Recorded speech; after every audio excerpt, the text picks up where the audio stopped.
ముందు ఏం చేయాల్సిన ప్లాన్ మేము స్థూలంగా చెప్పినాము. యాక్చువల్స్ అయితే ఓపెన్ చేసి కటింగ్ అయినాక we can come to more concrete finalisation.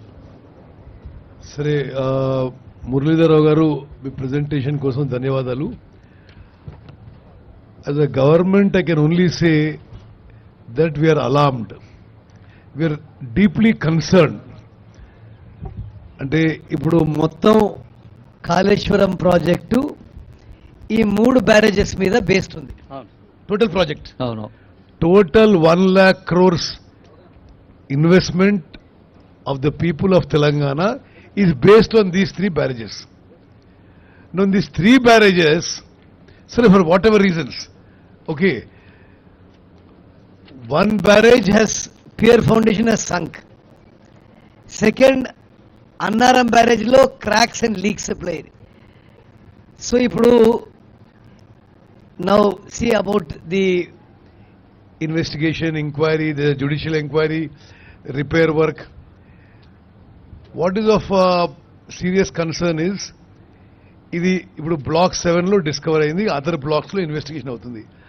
మరి ఎక్కువ బ్లాక్స్ లో ఇది అట్లనే ఉంటే సరే, రీబిల్డింగ్ కాస్ట్ తో సహా ద ప్రాజెక్ట్ బికమ్స్ కంప్లీట్లీ అంటే inoperational or less operational for a period of time. అంటే మీరు ఆ రిపేర్కి పెట్టే ఖర్చుతో అదనంగా మొత్తం ప్రాజెక్ట్ మీద పెట్టిన పెట్టుబడి ఇంట్రెస్ట్ పే చేయాలి, కానీ మనకేమీ చుక్క నీళ్ళు వచ్చే అవకాశం అవపడదు. So we are hoping that the final decision and will be done after the inquiry. Experts committee ఉంటుంది, క్యాబినెట్ లో డిస్కస్ అయ్యి జరుగుతుంది. మరి ఇది ఒక డీప్ కన్సర్న్ ఉన్న విషయం నేను మనం చేస్తాను. ఈ బాంబుతో డ్యామేజ్ అనే విషయం కొంత ఇది ఇన్ఎక్స్ప్లికబుల్ గా ఉంది. ఎందుకంటే normally barrages and dams earthquakes resist చేయడానికి కూడా కడడం జరుగుతుంది. Actually they have to resist in earth quake.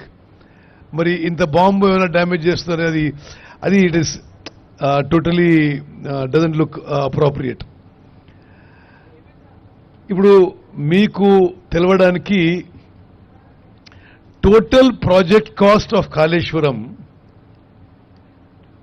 Is approximately 1,27,000 crores as of now. Okay, మరి అది ఇంకెంత పెరుగుతుందో will have to see as it goes along.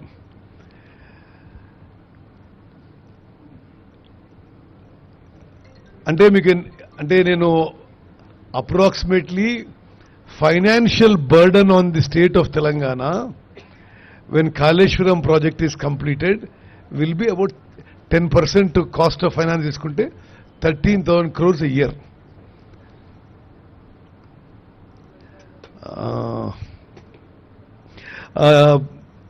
ముదిరా గారు, ఇప్పుడు మీరు 3,000 కోట్లు కాళేశ్వరం ప్రాజెక్ట్ కి పెండింగ్ బిల్స్ అన్నారు. మొత్తం ఇరిగేషన్ డిపార్ట్మెంట్ లో పెండింగ్ బిల్స్ ఎంత ఉన్నాయి? మొత్తం ఇరిగేషన్ డిపార్ట్మెంట్ లో సార్ దాదాపు 8,000 to 9,000 crores ఉంటుంది sir. So I want you to understand, గత ప్రభుత్వం యొక్క లెగసీ మాకు వదిలిపెట్టింది 8,000-9,000 కోట్ల బిల్స్ అన్పేడ్గా వదిలిపెట్టడం జరిగింది. అది మీకు ఒక ఆల్మోస్ట్ 10,000 కోట్లు. ఇప్పుడు వెంకయ్య మాట్లాడుతున్నా ఓకే.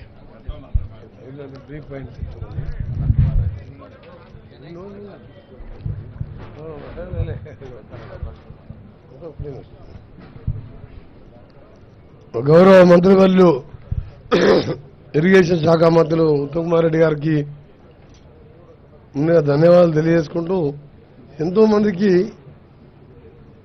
అక్టోబర్ 21 తర్వాత ఎంతో మందికి ప్రాజెక్టు మీద అంతకుముందు ఏదో అద్భుతమైన కట్టడాలు టూరిస్ట్ పాయింట్గా ఏదో పేరున్న ప్రాజెక్టులు జరిగిన అక్టోబర్ 21 సంఘటనతో యావత్ ప్రజలు ఉలిక్కిపడడంతో పాటు దాని ఎన్నో అనుమానాలు వచ్చినాయి. ఈ సమయంలో ప్రభుత్వం చేంజ్ అయిన తర్వాత ఉత్తమ్ కుమార్ రెడ్డి గారు ఇప్పటికే 2-3 సార్లు రివ్యూ చేసుకొని మళ్ళీ ఈరోజు రివ్యూ పెట్టడం, దీని మీద ఏంది విషయం అని ప్రాజెక్టుగా తెలుసుకోవడం చాలా సంతోషం. వారికి ధన్యవాదాలు తెలియజేసుకుంటూ, అలాగే గౌరవ మంత్రివర్యులు శ్రీనివాసరెడ్డి గారు, గౌరవ మంత్రివర్యులు ప్రభాకర్ గారికి, వివేక్ భాయ్ గారికి, జీవనన్న గారికి, ఈఎన్సీ గారు. ఒకటే ఈఎన్సీ గారు నాకు ఒకటే 2-3 క్లారిఫికేషన్ ఎక్కువ, నేను స్పీచ్ చేయదలుచుకోలేదు. మాకు మొత్తం ప్రాజెక్టు గురించి పూర్తిగా ఐడియా ఉన్నది.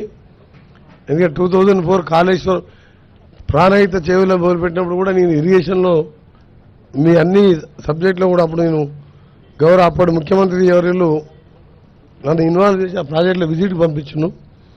అసలు 9 దగ్గర మీరు కట్టడానికి అప్పుడున్న గవర్నమెంట్లో సబ్మెర్జ్ అయ్యేది 3000 ఎకరాలు చిల్లరనే. అప్పుడు కన్విన్స్ చేసేదానికి అవకాశాలు ఉండే. ఫడ్నవీస్ గారు ముఖ్యమంత్రిగా ఉండే, అంతకుముందు ఆయన ఎగనైజ్ చేసినప్పుడు ఆపోజిషన్ లీడర్ ఉండే. గవర్నర్గా విద్యాసాగరరావు అప్పటి ముఖ్యమంత్రి కేసీఆర్ గారికి దగ్గర బంధువు. ఒప్పించి ₹1 కోటి ఎకరానికి ఇచ్చిన తుమ్మనేటి దగ్గర 152 కట్టితే గ్రావిటీతో entire project up to Chevella Vikarabad వరకు ఇప్పటి వరకు 8 years బ్యాక్ ఈ ప్రాజెక్ట్ కంప్లీట్ అయ్యి ఒక 38,000 అన్నాము, ఇంకో 20,000 కోట్లు పెట్టుకుంటే మొత్తం కంప్లీట్ అవుతున్నాయి. అంటే ఈ వాంటెడ్లు చేసినా, అసలు ఇంజనీర్స్ ఏమైనా అడ్వైస్ తీసుకున్నా, లేకపోతే కేసీఆర్ గారు ముఖ్యమంత్రిగా ఆయననే చీఫ్ ఇంజనీర్గా డిజైన్ చేసినా, ఇది అసలు ప్రజలకు తెలవాలి. అసలు ఇది ఎవరైనా కిందికి పోయే గ్రావిటీ పోయి కింద పోయే వాటరు కింద 3 బ్యారేజ్ కట్టి పైకి తీసుకొచ్చి కిందికి వదిలిపెట్టడము అదొక తుక్కులకు చర్య. అది ఇంకా మీరు రాను ఇంకా కిందికి పోయి పోలవరం దగ్గర కట్టి మళ్ళీ 3 బ్యారేజ్ కట్టేవాళ్ళు. మీరు ఏంది పని అది? మీ ప్రజెంటేషన్ చూసిన తర్వాత మీరు ఈఎన్సీగా ఉన్నారు, ఎస్సీలు ఉన్నారు, సిఈలు ఉన్నారు, హరిరామ, మీరు అప్పుడే లీవ్ పెట్టి వెళ్ళిపోవాలి. మీరు యాక్చువల్గా నేను ఐఎమ్ ఆస్కింగ్ స్టేట్ క్వశ్చన్. ఇది మీ గవర్నమెంట్ అంటే అప్పటి గవర్నమెంట్ అయినా ఇప్పటి కూడా you are the custodian of the public property, public money. వాళ్ళని కాపాడాలి మేము. ఏం పిచ్చి ప్రాజెక్ట్ ఇది? ఏం చేసింది మీరు? ఇవాళ పియర్ కిందికి 1.2 మీద 5 మీటర్లు దిగింది. అది దాన్ని రెక్టిఫై చేస్తుంటున్నాను. అన్నారం కింద బ్యారేజ్ ఉన్నది. ఎప్పుడు ఎంత ఫ్లో వస్తుందో తెలియదు. ఓ ఫ్లో వచ్చి మొత్తం కొట్టుకుపోయిన తర్వాత ఎవడి భరించాలి ఇవన్నీ?